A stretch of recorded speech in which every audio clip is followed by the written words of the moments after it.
परमेश्वर के दैनिक वचन।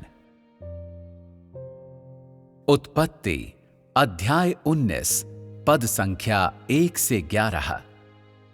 सांझ को वे दो दूत सदोम के पास आए और लूत सदोम के फाटक के पास बैठा था। उनको देखकर वो उनसे भेंट करने के लिए उठा और मुंह के बल झुककर दंडवत कर कहा, हे मेरे प्रभुओं, अपने दास के घर में पधारिए और रात भर विश्राम कीजिए और अपने पांव धोइए, फिर भोर को उठकर अपने मार्ग पर जाइए।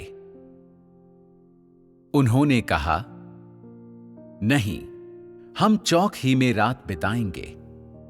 पर उसने उनसे बहुत विनती करके उन्हें मनाया, इसलिए वे उसके साथ चलकर उसके घर में आए और उसने उनके लिए भोजन तैयार किया और बिना खमीर की रोटियां बनाकर उनको खिलाईं। उनके सो जाने से पहले सदोम नगर के पुरुषों ने, जवानों से लेकर बूढ़ों तक, वरन चारों ओर के सब लोगों ने आकर उस घर को घेर लिया और लूत को पुकार कर कहने लगे, जो पुरुष आज रात को तेरे पास आए हैं वे कहां हैं? उनको हमारे पास बाहर ले आ कि हम उनसे भोग करें। तब लूत उनके पास द्वार के बाहर गया और किवाड़ को अपने पीछे बंद करके कहा, हे मेरे भाइयों, ऐसी बुराई न करो। सुनो, मेरी दो बेटियां हैं जिन्होंने अब तक पुरुष का मुंह नहीं देखा।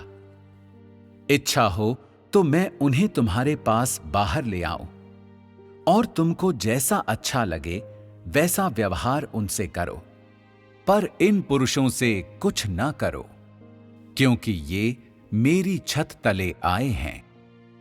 उन्होंने कहा, हट जा। फिर वे कहने लगे, तू एक परदेशी होकर यहां रहने के लिए आया, पर अब न्यायी भी बन बैठा है, इसलिए अब हम उनसे भी अधिक तेरे साथ बुराई करेंगे। और वे उस पुरुष लूत को बहुत दबाने लगे और किवाड़ तोड़ने के लिए निकट आए। तब उन अतिथियों ने हाथ बढ़ाकर लूत को अपने पास घर में खींच लिया और किवाड़ को बंद कर दिया। और उन्होंने क्या छोटे क्या बड़े सब पुरुषों को जो घर के द्वार पर थे अंधा कर दिया। अतः वे द्वार को टटोलते टटोलते थक गए। उत्पत्ति अध्याय 19 पद संख्या 24 से 25। तब यहोवा ने अपनी ओर से सदोम और अमोरा पर आकाश से गंधक और आग बरसाई और उन नगरों को और उस संपूर्ण तराई को और नगरों के सब निवासियों को भूमि की सारी उपज समेत नष्ट कर दिया।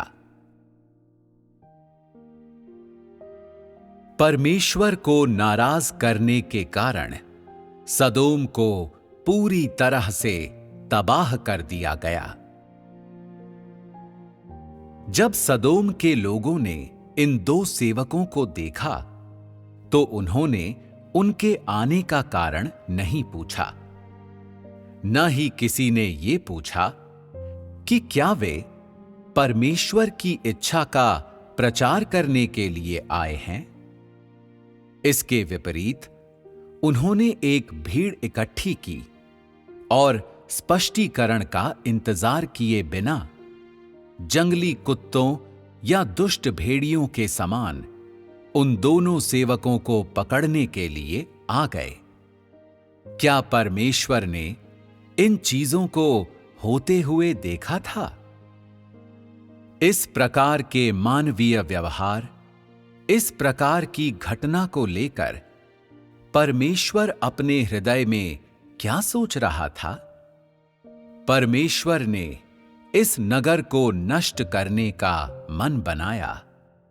वो ना तो हिचकिचाया और न ही उसने इंतजार किया, न ही उसने और अधिक धीरज दिखाया। उसका दिन आ चुका था, अतः उसने वो कार्य कर दिया जिसे वो करना चाहता था। इस प्रकार उत्पत्ति अध्याय 19 पद संख्या 24 से 25 कहती है, तब यहोवा ने अपनी ओर से सदोम और अमोरा पर आकाश से गंधक और आग बरसाई और उन नगरों को और उस संपूर्ण तराई को और नगरों के सब निवासियों को भूमि की सारी उपज समेत नष्ट कर दिया। ये 2 पद परमेश्वर द्वारा उस नगर को नष्ट करने के तरीके और साथ ही उसके द्वारा नष्ट की गई चीजों के बारे में बताते हैं। प्रथम, बाइबल वर्णन करती है कि परमेश्वर ने उस नगर को आग से जला दिया और आग की मात्रा समस्त लोगों और जो कुछ भूमि पर उगता था उसे नष्ट करने के लिए पर्याप्त थी। कहने का तात्पर्य है कि स्वर्ग से गिरने वाली उस आग ने न केवल उस नगर को नष्ट कर दिया, बल्कि उसने उसके भीतर के समस्त लोगों और जीवित प्राणियों को भी नष्ट कर दिया और उनका कोई नामो निशान नहीं रहा।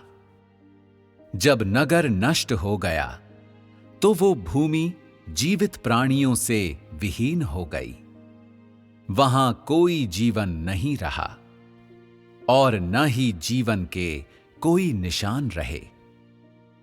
नगर एक बंजर भूमि बन गया, एक खाली जगह जो मौत के सन्नाटे से भरी हुई थी।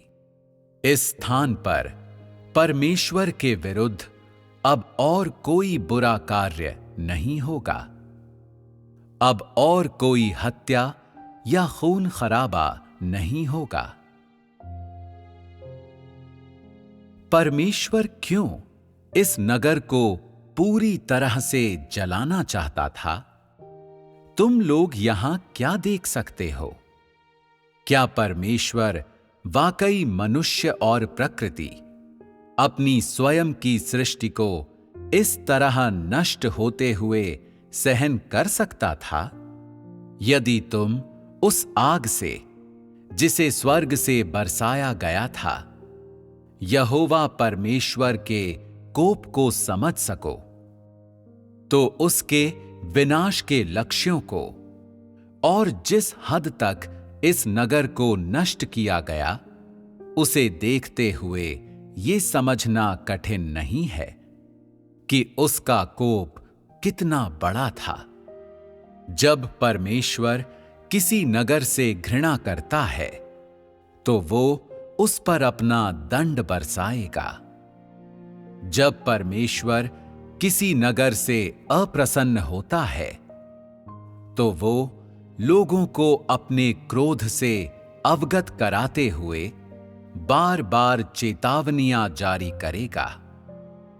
किंतु जब परमेश्वर किसी नगर का खात्मा और विनाश करने का निर्णय लेता है, अर्थात जब उसके कोप और वैभव को ठेस पहुंचती है, तो वो आगे कोई दंड और चेतावनी नहीं देगा।